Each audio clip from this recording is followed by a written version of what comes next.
Okay, so we are four-handed again, and I am in the big blind here with the ace-10, and we can see that villain 2 has an ace-6. We don't know what the other players have, and villain 2 is on the button. So let's see what happens. The undergun player, villain 1, folds, and villain 2 decides to call. I'm not a big fan of this. I think ace-6 on the button, only two other players to beat, is a perfectly good hand to raise here. I probably would make it 6 cents and just basically hope to win the big blind and the small blind. Just calling can let in a lot of hands that can beat you. But we'll see what happens. Does villain 3 have one of those hands? Yeah, for 1 cent more, they decide to call. And it may well be that if I had something smaller, I just now get a free flop. And you don't really want to be letting the big blind get a free flop. As it happens, I think ace-10 is a perfectly good hand. No strength has been shown by the other two players. And so I'm happy to raise it up to 10 cents. Notice I don't raise it up to 4 cents because I know everyone's going to call. I've got two outcomes here I want to get. One is they all fold and I pick up the pot there and then, or I get down to 1 and can just play against one player. So I make it 10 cents, which really puts the choice to them. What does villain 2 do now?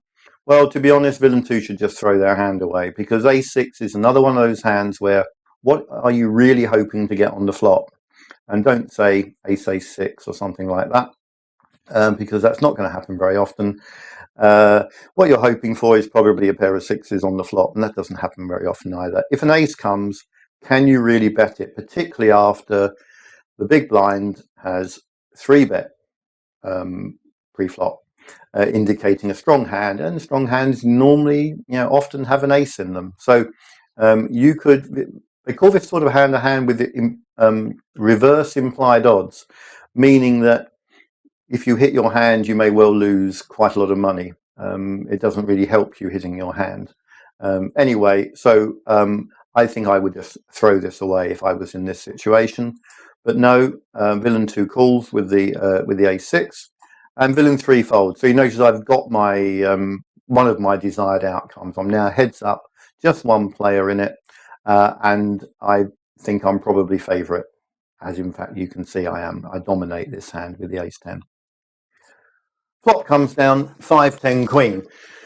I mean, it's not the best flop for me, but it's still second pair. And so with 22 cents in the pot, I'm going to pretty much continuation bet this flop every time.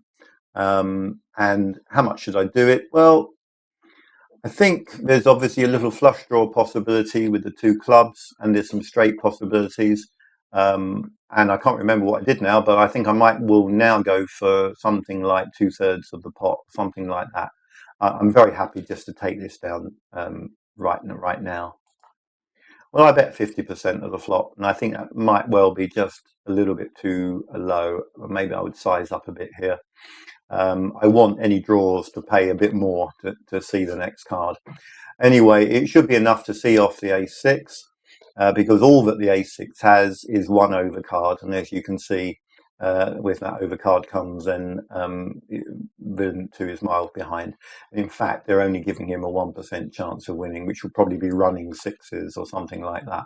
Anyway, he should fold, but he calls. And I think that is a mistake here. I think that's just time to get out.